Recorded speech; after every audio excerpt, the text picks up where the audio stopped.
nascimento miraculoso de João Batista. Lemos no livro de São Lucas, capítulo 1, versículos 57 a 63. E completou-se para Isabel o tempo de dar à luz e teve um filho. E os seus vizinhos e parentes ouviram que tinha Deus usado para com ela de grande misericórdia, e alegraram-se com ela. E aconteceu que, ao 8º dia, vieram circuncidar o menino, e lhe chamavam Zacarias, o nome do seu pai. E respondendo sua mãe, disse: Não, porém será chamado João. E disseram-lhe: Ninguém há na tua parentela que se chame por este nome. E perguntaram por acenos ao pai como queria que lhe chamassem. E pedindo Zacarias uma tabuinha de escrever, escreveu dizendo: O seu nome é João. E todos se maravilharam. Vamos agora às palavras ditas pelo próprio sumo sacerdote Zacarias sobre João Batista e Jesus. Na leitura do capítulo 1, versículo 68 do livro São Lucas, Zacarias fala de João Batista quando disse estas palavras: Bendito o Senhor, Deus de Israel, porque visitou e remiu o seu povo. E no versículo 67 do capítulo 1 do mesmo livro, a Bíblia diz que Zacarias, seu pai, foi cheio do Espírito Santo e profetizou estas palavras. A expressão seu pai, neste versículo 67, está referindo que Zacarias é pai de João Batista. E já no seguinte versículo de número 69, Zacarias fala de uma segunda individualidade, que é a pessoa de Jesus, o Messias, que estava para nascer, quando disse: E nos levantou uma salvação poderosa na casa de Davi, seu servo. Portanto, a letra E, que é uma conjunção aditiva, iniciando o versículo 69 do mesmo capítulo 1, dos versículos 67 e 68, onde Zacarias faz a menção de seu filho João Batista, agora no versículo seguinte de número 69, do qual estamos referindo com uma especial ressaltação, Zacarias já utiliza uma segunda expressão quando disse estas palavras: E nos levantou uma salvação poderosa na casa de Davi, seu servo. Esta frase significa que foi produzida uma salvação poderosa na casa de Davi, o qual o próprio Davi se autodenomina o servo do Senhor. Concluímos a expressão da determinante frase do versículo 69, lendo-a novamente agora com a presença da letra E, que é uma conjunção aditiva. Assim, pronunciemos a leitura exatamente como está escrita no decodificado versículo 69. E nos levantou uma salvação poderosa na casa de Davi, seu servo. Esta frase reconhece que Jesus foi gerado na casa do sumo sacerdote Zacarias pelo mesmo, que também é pai biológico de João Batista e marido de Isabel, que é prima de Maria, mãe de Jesus. Estes fatos históricos, registrados nos versículos do livro São Lucas, que até então eram eventos misteriosos de serem decodificados, são agora evidenciados a você neste exato momento, no modo detalhadamente descriptografado. Salientamos a extraordinária evidência com a leitura do mesmo capítulo 1, do versículo 69, recordando que a frase a seguir é uma expressão do próprio Zacarias quando disse que foi levantado uma salvação poderosa na casa de Davi, seu servo.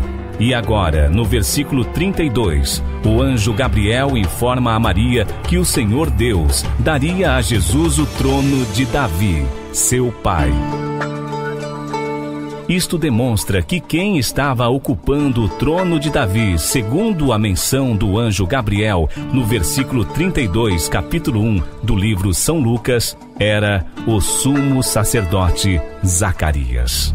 E ainda, nos versículos 70 a 75, Zacarias continua destacando a pessoa de Jesus, quando disse estas palavras: como falou pela boca dos seus santos profetas, desde o princípio do mundo, para nos livrar dos nossos inimigos e da mão de todos os que nos aborrecem, para manifestar misericórdia aos nossos pais, e lembrar-se do seu santo concerto e do juramento que jurou a Abraão, nosso pai, de conceder-nos que, libertados da mão dos nossos inimigos, os serviríamos sem temor, em santidade e justiça, perante ele, todos os dias da nossa vida. Agora, a partir dos versículos 76 a 80 do mesmo capítulo 1 do livro São Lucas, Zacarias retorna falando da pessoa de João Batista, que nasceu para ser o profeta de Jesus. Vamos à leitura dos versículos. E tu, ó menino, serás chamado profeta do Altíssimo, porque hás de ir ante a face do Senhor, a preparar os seus caminhos, para dar ao seu povo conhecimento da salvação, na remissão dos seus pecados, pelas entranhas da misericórdia do nosso Deus, com que o Oriente do Alto nos visitou, para alumiar aos que estão assentados em trevas e sombra de morte, a fim de dirigir os nossos pés pelo caminho da paz. E o menino crescia e se robustecia em espírito, e esteve nos desertos, até ao dia em que havia de mostrar-se a Israel. Em tal grau, façamos algumas observações muito relevantes para concluir a primeira tese do exame de hoje. Lembremos que a Bíblia cristã é um livro codificado e que somente seria decodificada em uma época providencialmente preparada. Vejamos um exemplo disto pronunciando os versículos 41 a 46 do capítulo 22 do livro São Mateus, que inicia com a menção das palavras: Cristo, filho de Davi. Assim, iniciemos a leitura do versículo 41 que diz: E, estando reunidos os fariseus, interrogou-os Jesus, dizendo: Que pensais vós do Cristo? De quem é filho? Eles disseram-lhe: De Davi. Disse-lhe ele: Como é então que Davi, em espírito, lhe chama Senhor, dizendo: Disse o Senhor ao meu Senhor: Assenta-te à minha direita, até que eu ponha os teus inimigos por escabelo dos teus pés? Se Davi, pois, lhe chama Senhor, como é seu filho? E ninguém podia responder-lhe uma palavra. Nem desde aquele dia ousou mais alguém interrogá-lo. É fundamental ressaltar que há 2000 anos o povo já questionava sobre o misterioso nascimento de Jesus, pelo conceito divulgado de ter concebido simplesmente pela atuação do Espírito Santo. Aqui, no versículo 45, quando disse Jesus: Se Davi, pois, lhe chama Senhor, como é seu filho?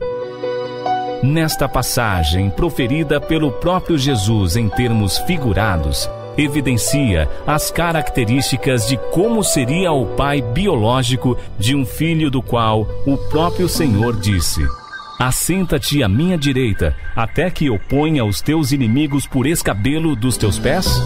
Confirmemos no versículo 1 do mesmo capítulo 22 de Mateus, o qual menciona que estas palavras citadas acima, Jesus as pronunciou em parábolas. E no livro de São João, capítulo 16, versículo 12, também disse Jesus: Ainda tenho muito que vos dizer, mas vós não o podeis suportar agora. Assim, caro leitor e ouvinte, Neste momento, elucidamos em detalhes a você um dos segredos mais misteriosos que nunca foi mencionado e muito menos esclarecido pelas próprias igrejas cristãs, responsáveis pelas vidas espirituais dos fiéis que, com amor e dedicação, contribuem lealmente com suas ofertas e seus dízimos.